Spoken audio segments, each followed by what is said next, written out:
Это удивительный полуостров, который на протяжении 4000 лет менял завоевателей и правителей и лишь 50 лет назад обрел независимость. Здесь когда-то жили небогатые люди, которые однажды стали самыми богатыми в мире, благодаря огромным запасам газа, нефти и мудрым правителям, которые сумели природными богатствами правильно распорядиться. Это страна с очень радикальным исламом. Но при этом местная шейха считается самой влиятельной женщиной Ближнего Востока. Это страна, которая ничего не производит, но она с легкостью смогла преодолеть жесткую блокаду. Все это Катар. Ну вот, и мы сегодня решили поехать еще за город. Сейчас поедем за Доху. Посмотрим пустыню, посмотрим границу с Саудовской Аравией. Ну, здесь рядом Саудовская Аравия. Кстати, саудовских машин, из всех иностранных машин здесь больше всего. Вчера мы увидели машину из Дубая, прямо аж удивились, потому что в основном здесь либо катарские, либо саудовские машины. Так вот, поедем сейчас за город, посмотрим. Здесь есть внутреннее море. Дюна, море, вот это. Ну, чтобы туда добраться, нужно арендовать, не просто арендовать машину, джип, а взять своего сопровождающего, потому что сами туда не доедем по этим дюнам, по пустыне. Но если найдем, конечно, сопровождающего, очень бы хотелось еще туда попасть. Ну а сейчас мы просто осмотрим окрестности, вообще осмотрим Катар, потому что это, как я уже говорила, это маленькая страна, ее осмотреть, наверное, думаю, будет несложно машиной. Ну, поездим сейчас, посмотрим. К сожалению, на нашей машине арендованной нельзя поехать в Саудовскую Аравию, не пустят нас на ней, а хотелось. Сейчас мы едем осматривать Катар. В прошлом видео я рассказала краткую историю Катара от времен завоевания ее Александром Македонским, Ираном, Турцией, Бахрейном и другими до начала 20 века, когда Катар попросил помощи у Британии, тем самым передав ей права на управление внешней политикой и полным контролем над добычей жемчуга. А впереди нас ждет нефть, газ, получение независимости и полная блокада полуострова. Итак.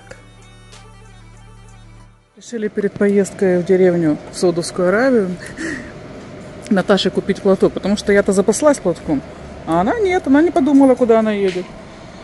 Вот. Налегке приехала. Теперь вот. Такая да, черненькая, не маркая. Короче, зашли в большой супермаркет такой. Тут супермаркет с одеждой, на секундочку. А ковров здесь, ковров. Да, мы уже как за своих. Мы скоро будем уже за своих. Здесь какие чайники продают.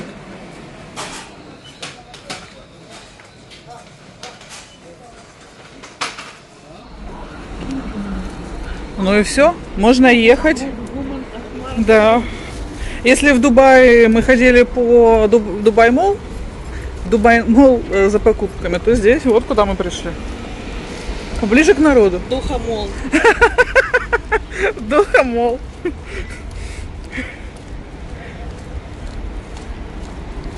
Теперь Наташка все-таки как человек. Как нормальная, добропорядочная женщина, а не как вот эта шмара какая-то.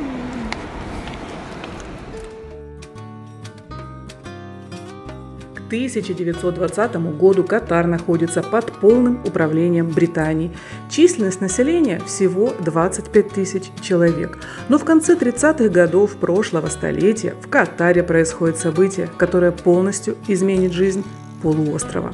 Здесь находят огромные запасы нефти, а через пару лет и газа. Для понимания, крохотный Катар сегодня по запасам нефти на 13-м месте в мире, а газа на 3-м после России и Ирана. А после окончания Второй мировой войны начинается осваивание месторождений. Но благодаря тому, что Катар находится под полным управлением Британии, а все права на все катарские месторождения находятся в руках частной британской компании Shell, все доходы от нефти и газа заботливо уходят в Лондон. Катару уже ничего не остается.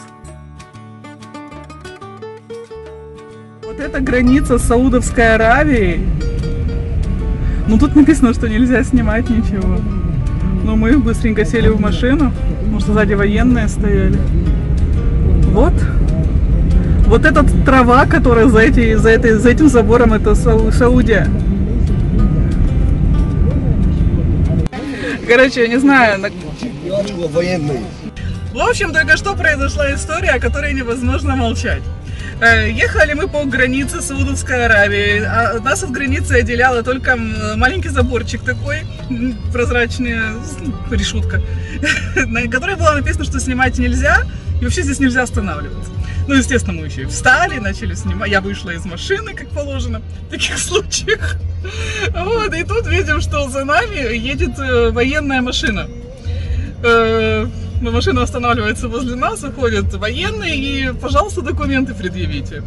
И тут я вспоминаю, что лично у меня документов с собой нет, потому что они в Дохе, в отеле. У меня с собой у меня с собой водительское удостоверение, у Эдика чешская ID, а тут нужно иметь только загранпаспорт с собой все время. У Эдика чешская ID, и у Наташи только загранпаспорт. Самый подготовленный человек. Мы даем ему вот эти все наш этот винегрет. Он смотрит на это все, вообще не понимает, кто мы такие, что это у нас за документ, почему они такие разные. Говорит, вы откуда? Мы говорим, из Чехии. Но при этом у нас на всю громкость в машине орет Коран. Мы ездим здесь время, слушаем местное радио, а по радио в основном передают Коран, честно говоря. Но еще, может, на такую волну настроились, прям орет громко Коран. И вот он смотрит, ну, так люди приличные Коран слушают. Наташка. Да, он говорит, дайте, он тут же, видимо, услышав Коран, говорит, дайте свое катарское ID. Мы говорим, у нас нет, принял нас за правоверных. Мы говорим, у нас нет катарского ID, мы туристы. Хорошо, что когда он нам начал давать эти документы, возвращать наши, мы поняли, что опасность миновала. Хорошо, что мы не начали на радостях креститься. Наташка говорит, когда он нас забрал документ, я испугалась, хотела платок надеть. В общем, вот так. Чуть нас не посадили в катарские казематы, но, слава богу, отпустили благодаря, не знаю, может, благодаря Корану. Да нет, скорее всего, он не хотел с туристами связываться. Благодаря Аллаху. Да, вот, и теперь мы стоим посреди пустыни и думаем, что же делать дальше. Из развлечений здесь ровным счетом ничего. Вот, здесь заканчивается дорога, и арабы на своих джипах несутся в пустыню. Кстати, очень прикольное занятие. Мы катались. Ну, сейчас на своем этом драндулете мы туда не поедем. Но даже если бы у нас была большая машина, там нужно специально шины спускать и уметь ездить по барханам. Вот. Ну, вот это граница с Саудией. Здесь, кстати, море. Здесь какой-то даже мы сейчас нашли резорт. Хотим подъехать посмотреть море. Это вот эта деревня перед нами, городок какой-то, который на самой границе находится. Ну, вот так-то. Бескрайняя пустыня вокруг и море. И граница, на которой нас только что взяли за одно место. Вот так. Посреди пустыни какой-то подписанный камень нашли. Интересно, что это? Может быть, здесь кто-то купил землю себе? И говорит, я на этих гектарах стоял и стоять буду. А через лет 20 здесь будет дворец.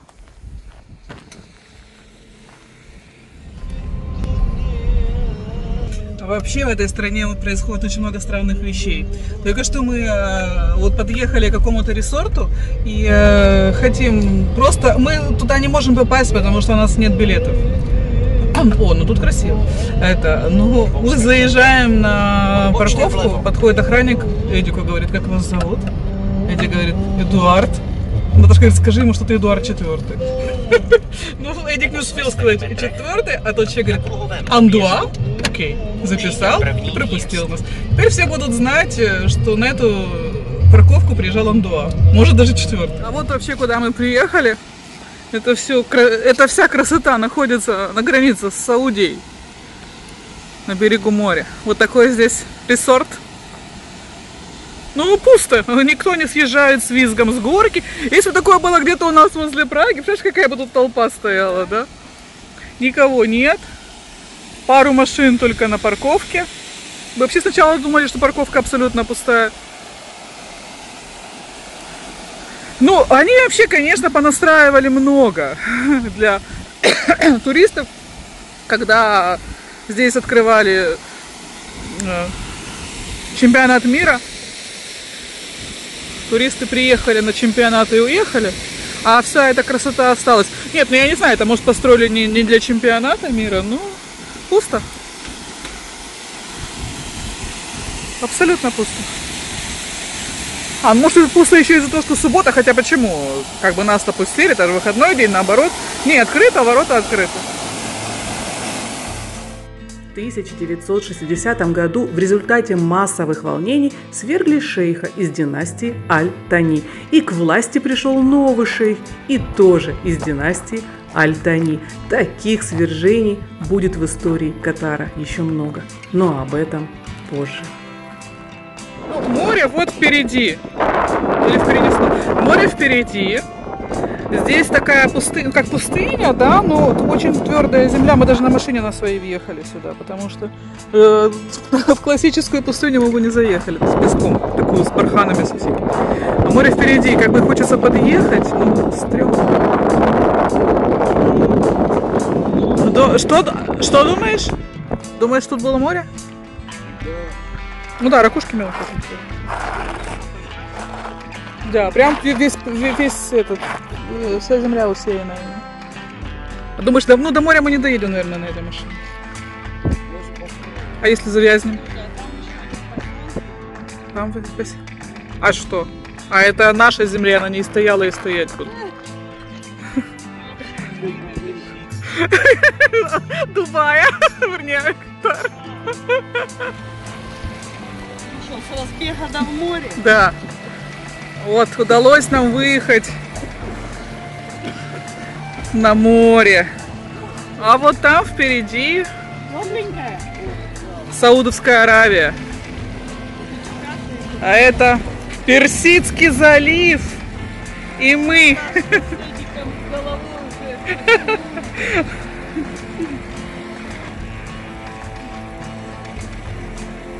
Вода очень теплая, просто парное молоко. Мы 2 года назад, когда были последний раз в Эмиратах, Наташка принимает ванны солнечные, потому что другие загорело сильно, но там, где сумка, не сильно загорается у тебя. Вот сумка мешает загару. В общем, иначе здесь загорать нельзя. Че, у тебя не только спина черная, у тебя там везде, где футболка черная уже. Загорать здесь можно только вот так. Купальник, да. Загорать можно только вот так. Вот Саудовская Аравия. Вот она. 2 года назад мы были в Эмиратах, купались в Индийском океане. Примерно такая же теплая вода была. Кайф, короче. У нас кашляет Эдик. И вот в чем проблема. Мы хотели найти ему аптеку. Проехали уже несколько аптек, но это аптеки для животных. Прям верблюд нарисован и написано, что это аптека для животных. То есть верблюда здесь вылечить можно, а Эдика нет. Придется Эдику принимать тоже солнечные ванны. Что характерно, в Эмиратах никому не мешает купальник. Можно нормально в купальнике искупаться и загорать в нем же. Ну, нельзя, конечно, топлес загорать и купаться. А в обычном купальнике, пожалуйста, хоть 100 раз. Кто-то здесь перец не доел. А здесь нельзя. Ну, как бы метро в пятницу закрыто. До 2 часов дня купаться в купальнике нельзя, только в одежде. В общем, туристы к ним еще не скоро поедут. Ну и совсем нет алкоголя. Но отсутствие алкоголя можно пережить. Ну, как бы купаться в одежде мне не в кайф. Вот граница с Аравией. Вот тут этот... забор, хотела сказать плот по-чешски, ну забор. Там уже Саудовская Аравия. За забором. Что это такие? Ну это все Саудовская Аравия, видишь, машины. В основном машины все саудитские здесь ездят. Вот последний город. Я все время хочу сказать Бахрейн, но, блин, я не могу принять, что мы в Катаре. То я говорю, то Бахрейн, то Дубай. В общем, последний город Катара. Да. Попасть в этот город. Ну, это какой-то военный городок, я думаю, потому что туда попасть невозможно, в этот город. Вот. Последняя мечеть. Вот тут нас... Последняя, вон она там дальше. Да? Так, уже Саудовская Аравия, я говорю, последняя здесь. И вот здесь нас, вот там возле забора нас взяли за одно место, потому что мы снимали. Не снимали, потому что мы там остановились. А вот и граница сейчас будет. Вот она. Вот граница Саудовской Аравии. КСА. И все. А мы возвращаемся в свой. Давай попробуем там.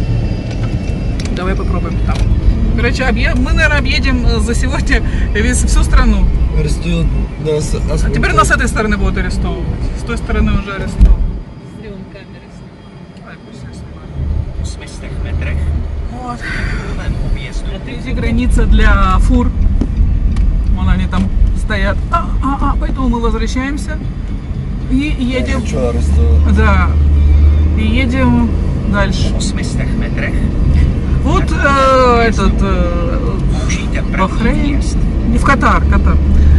Катар можно объехать за день, легко не напрягаясь при этом. При этом Катар еще и не самая маленькая страна Персидского залива. Ну, за 2 дня мы уже посмотрели все. Да, Что 65 делать. Ну да. Из развлечений здесь, даже в Эмиратах, в пустыне больше развлечений. И пустыня покрасивее, вот честно. Здесь, может, мы не видим красивых пустынь здесь. Мы просто ехали, вот такая она вся. Какая-то в Эмиратах пустыни есть такие желтые, есть прямо аж красноватые. Есть такие высокие дюны. Здесь тоже есть очень красивая дюна, но чтобы к ней попасть, это нужно взять сопровождающего на специальной машине со спущенными колесами. Вот. В общем, интересная страна, красивая, но маленькая. Маленькая и еще не совсем готова к туристам, потому что вот элементарно, человек бы взял и поехал на пляж, потому что жара страшная, сегодня больше 30 градусов опять. Человек бы взял и поехал на пляж, ну и как, ну, я не могу купаться в одежде, мне это неудобно. Нормально не занырнешь. Да вообще как бы. Ну, ничего не предусмотрено для пляжных. Нет, здесь есть пляжи, прям там в Дохе есть пляжи. Ну, мы в Дубае, когда были, мы сели в машину, поехали на Черепаший остров. Тоже это не Дубай, это другой Эмират. Тоже очень строгий. Я забыла, как Эмират назывался. Но там нормально, раздевайся в купальнике, купайся. Никто на тебя вообще смотреть не станет. Никакая полиция к тебе не подойдет. И все предусмотрено для пляжного отдыха. Здесь вообще ничего, абсолютно. Вот, в Дохе есть что-то. Ну вот мы выехали из Дохи, красивые места такие, но что дальше? Ну, зашли, ноги окунули. В общем, вот так. Но в результате переворота волнения не утихли. Ситуация в Катаре оставалась очень нестабильной. Англия получала огромные прибыли в то время, когда граждане Катара практически голодали. К слову, в те годы на половине правительственных постов сидели граждане Великобритании. Одним словом, привет всем, кто верит, что Британия и Америка сильно переживают за ваши страны. Место поближе горит. И такой запах омерзительный, запах денег чувствуется. Вот здесь бы купить небольшой участок и говорить каждому утро, фу, как воняет нефть. Но вернемся в Катар. Так как британцы не хотели сильно нагнетать ситуацию, то в 1962 году они сжалились и великодушно передали треть всех месторождений шейху Аль-Тани. В страну начали поступать доходы от нефти и газа. Жизнь местных улучшилась. Купаться надо здесь, вот как девушка выходит из воды сейчас примерно. Вот купальники, хороший купальник.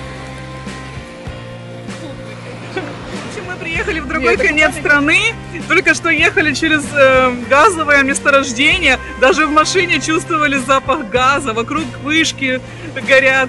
Хорошее место, иметь вот такую вышку. Вот приехали еще на один пляж, тут в основном местные женщины купаются прям в хиджабах. И кораллы.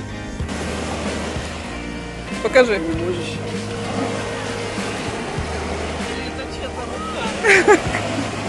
Кстати, вокруг этого пляжа очень красивые дюны.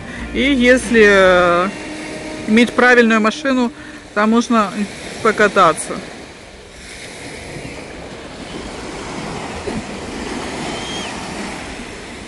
Итак, называется это Селин-Бич. И здесь можно прогуливаться с ребенком, нельзя курить кальян, нельзя выводить собаку, нельзя кататься на водном скутере, нельзя выбрасывать мусор, нельзя носить плавки, нельзя разбивать палатки, можно гриловать и можно звонить куда-нибудь. Вот так. Больше нельзя, чем можно. Посетили пляж. Посетили пляж. Опять. Наше замечание. Нет туалета на пляже. Ну, я понимаю, что, судя по виду некоторых людей, они в своих мешках ходят в туалет прямо там. Но не все, например. Вот даже там эти арабы сидели такие чистые, жарили мясо в этих палатках. Они что же, наверное, в туалет захотят? Они так чай, кофе пьют. И туалета нет на пляже. Вообще, причем мы охранника спросили. Ладно, если бы нам показалось, что его нет. Мы подошли, спросили. Охранник нас отправил к верблюдам, сказал, там возле верблюдов туалет. А туалет, то есть это не сбегать, это надо машиной ехать очень далеко. Ну вот, еще раз говорю, совсем не готова страна к огромному наплыву туристов. Нас аж сюда отправили в туалет. Покататься на верблюде. Да, тут можно себе одолжить верблюда вместе с проводником. И вот там уйти на дюны. Вон они все стоят. Подожди, мы не идем? И да, еще чего там не было. Мы туда поехали, когда на этот пляж, думали хоть перекусить там чего-нибудь. Ну, хоть там какой-то кебаб или что-нибудь еще. Нет, ничего нет вообще. Туалета нет, какая еда. Да, и даже умывальник для ног не работает. Ну ладно, он хоть стоит, может его иногда включают. А вот вдалеке, видите, газ горит. Сейчас уж, вот он, видно. Сейчас попытаемся к верблюдам туда пробраться.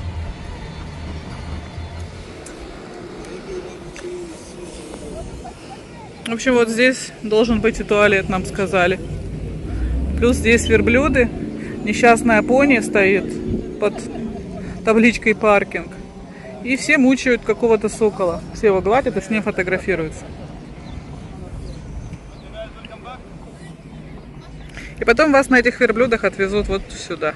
А кошка лежит, наблюдает за голубями. Эти молоденькие, видишь, такие еще да. У них.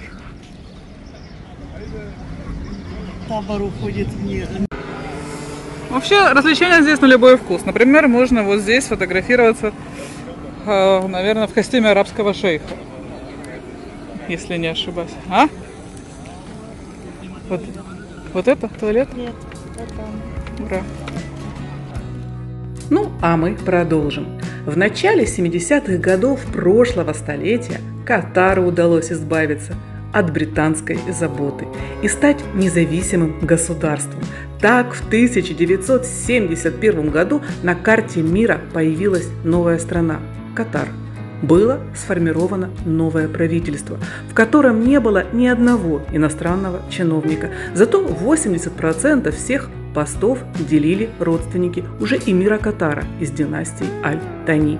В 1972 году в результате еще одного переворота к власти пришел новый эмир. И по традиции опять из династии Аль-Тани. Это был двоюродный брат прежнего эмира.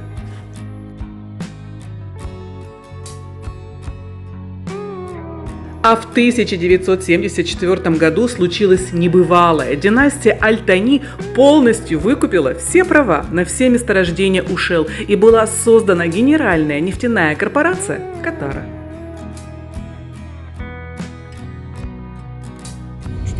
Да, это, наверное, заброшенное все. Смотрите, тут какой-то городок, улица. Не, машины стоят.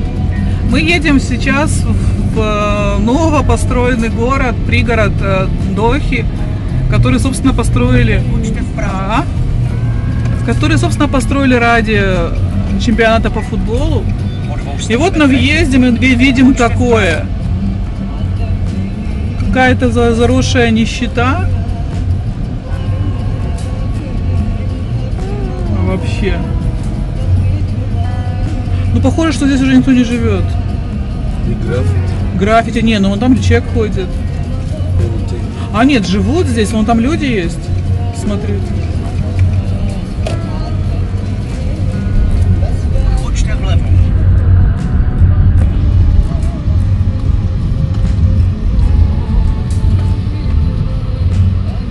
Или не живут здесь? Смотри, там заброшка. Заброшенная. А, да, там игрушки валяются на улице. Саня, не хотите за дом? То есть здесь какая-то... 26-й и 25-й. Можем поселиться, быть соседями. А там вот человек во дворе ходит. Мало ли что ходит. Выносит что-то. Собирает все какие-то. Вот здесь можно жить. Odbočte vlevo. Odbočte vlevo. A potom odbočte vpravo. Это автосервис. Да?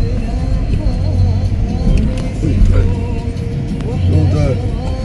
Смотри, заброшенная машина. Po 200 metrech Да, заброшенная. odbočte vpravo. Да, да, все это заброшка. Odbočte vpravo.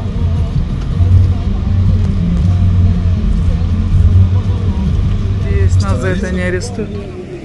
А, собаки, да. Да, я вижу, Эдик, вижу собак.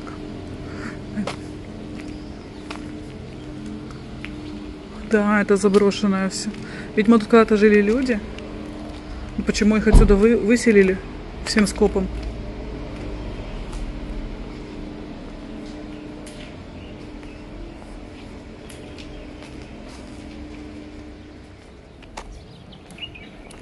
Вот такой вот. Это стиральная машина. Вот эта машина серенькая, она со спущенными колесами стоит. Там две новые, человек вещи вывозит. То есть, вот.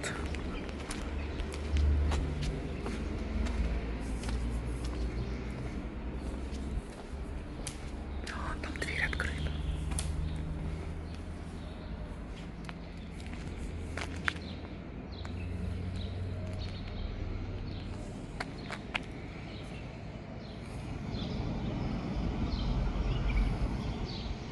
В общем, где это мы находимся, я не знаю.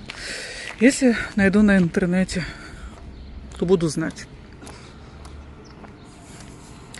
Вот, и большая территория довольно. Это прям вот пригород Дубая. Ой, Дубай. Господи, как мне хочется, видимо, в Дубай. Пригород Дохи. Вот так. Ладно. Теперь мы едем в новый город. Город Сад. Когда все месторождения у Shell были выкуплены, с этого момента весь газ и нефть в Катаре начинают принадлежать Катару, а не иностранному бизнесу.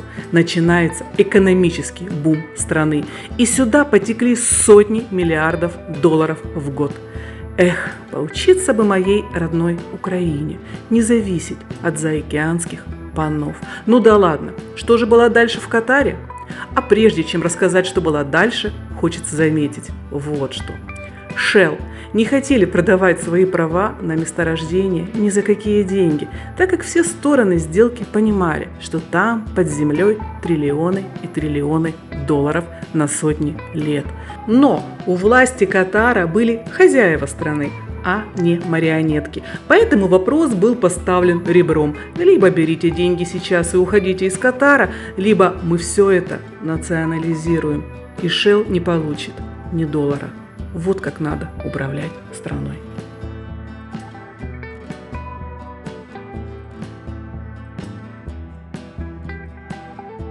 На минутку хочется отвлечься от истории и показать вам, чьими руками построен новый Катар.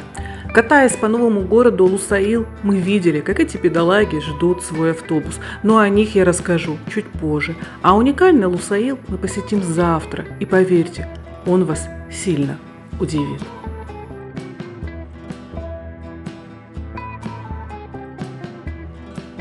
Государственный строй Катара от 1971 года – это абсолютная монархия. Эмир Катара имеет абсолютную власть в стране, и он выше Конституции, подчиняется только законам шариата и больше ничему. В 1995 году в стране прошел еще один переворот. Угадайте, из какой династии был новый эмир? Правильно, из Аль-Тани. Только в данном случае это был уже родной сын предыдущего эмира. А мы приехали в очень интересное место в Дохе. Называется это остров Лусаил. И построили его специально для чемпионата мира по футболу. В общем, когда мы сейчас ездили по этому месту машиной, такое впечатление было, что это декорации, никого нет. Действительно, кроме нашей машины и огромного количества рабочих, чернорабочих, которые это строят, всякие пакистанцы, филиппинцы, индусы. Бедолаги там спят на этих остановках в ожидании автобуса, потому что их, видимо, привозят какими-то автобусами, потом по их баракам развозят этими же автобусами. В общем, на их, как, собственно, и Дубай, построен благодаря труду очень дешевой рабочей силы. Очень много этих людей здесь погибло на этой стройке, но об этом не принято говорить, понятное дело. Вот. Ну, построили красиво.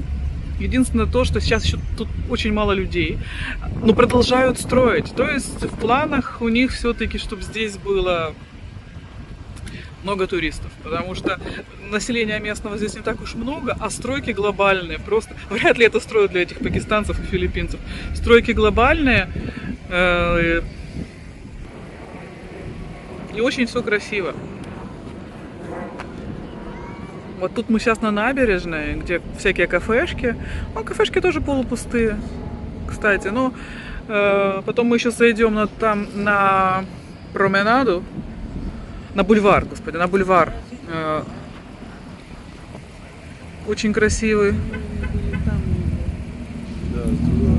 Да, вчера мы были с той стороны, сфотографировала я этот Тауэр, Катар Тауэр. Красиво очень.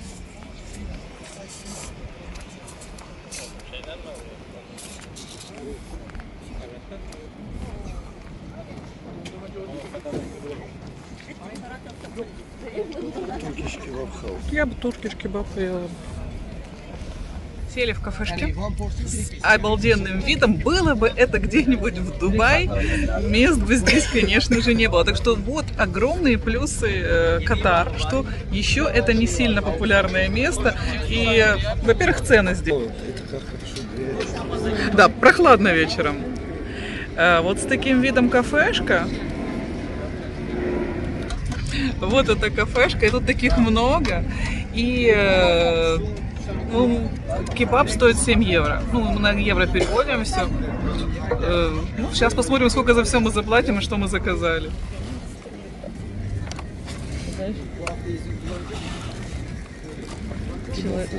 Человек замучен. Короче, заплатили мы за троих 46 евро. 46 евро с видом на местную Бурдж-Халифа. Я помню, мы сидели в Дубае с видом на Бурдж-Халифа, и что-то мы заплатили там раза в 3 больше. Это мы сегодня еще машину заправляли. Сколько, говоришь, Эдик? За полный бак мы заплатили 18 евро. В Праге бы это было в 3 раза дороже. Итак, шейх Халифа бин Хамад Аль-Тани, эмир of Катар. Надеюсь, я произнесла правильно. В 1995 году он поехал с визитом в Швейцарию, а в это время его старший сын захватил власть в стране в результате дворцового переворота. Но на этом история не закончилась. Отец, находясь в Швейцарии, смог сохранить доступ ко всем своим банковским счетам, но вернуться в Катар уже не смог. В В 1996 году он предпринял попытку обратного переворота, но неудачную, в результате которой всех его пособников ждали пожизненные тюремные сроки, а 19 человек были казнены. Нужно заметить, что сверженный эмир встал у власти, когда страна была феодальной и нищей, а сверг его родной сын, когда Катар был независимым государством и одной из богатейших стран мира. Вернуться в Катар низверженный шейх смог только спустя 10 лет. Вот как можно заходить в магазин, дресс-код. Короче, вот это нарушители спокойствия были бы здесь. А торговый центр очень красивый. Вот мы в него пришли. Ну, в общем, вот наш ответ, наш катарский ответ дубайскому Дубай-молу. Вот такой торговый центр. Очень красивый.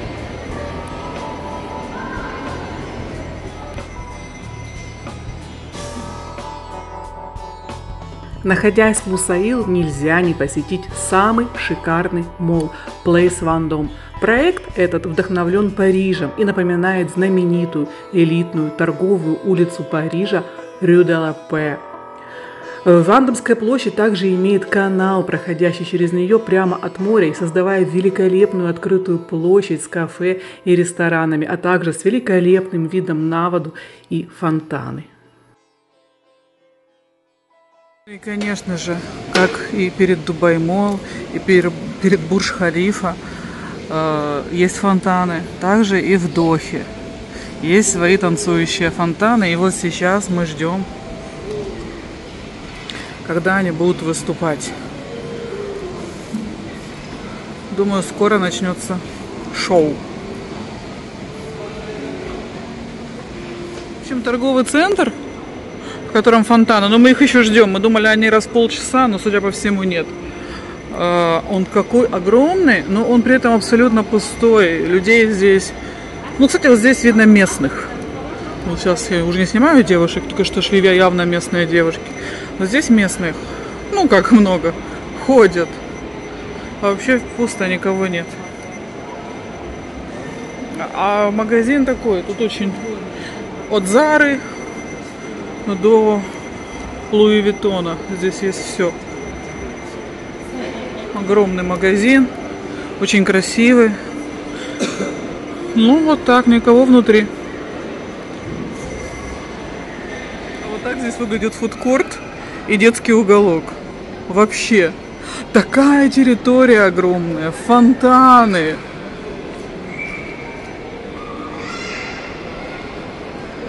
Да. Вот здесь гуляет место. Кошмар.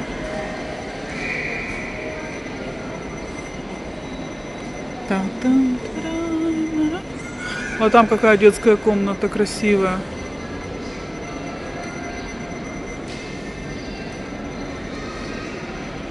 И, ну, детки есть, но очень мало.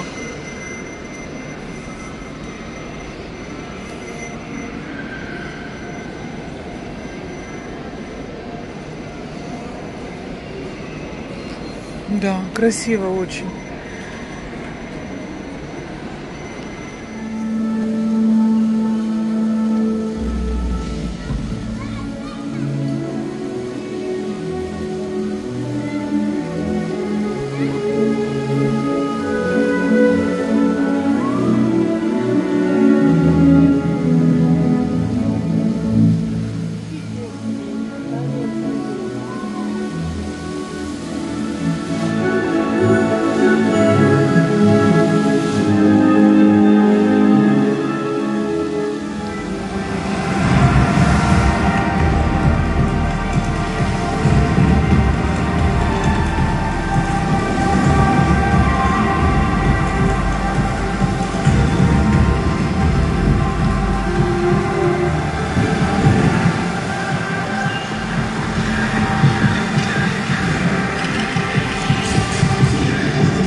А в 2013 году не произошел переворот, в этот раз власть перешла новому эмиру абсолютно мирно. Действующий эмир, тот, который сделал переворот против отца, сам отрекся в пользу своего сына, который является эмиром Катара и по сей день. А портреты и его отца есть в каждом заведении Катара. А еще в Катаре есть шейха. Она же вторая жена бывшего эмира и мать нынешнего. Но об этом позже.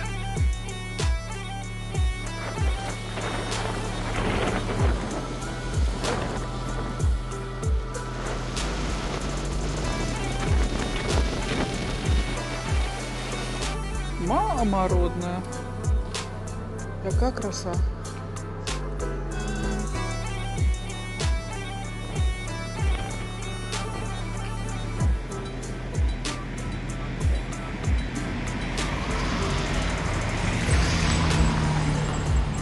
Уникальные кадры снимаем. Когда-нибудь мы их будем пересматривать.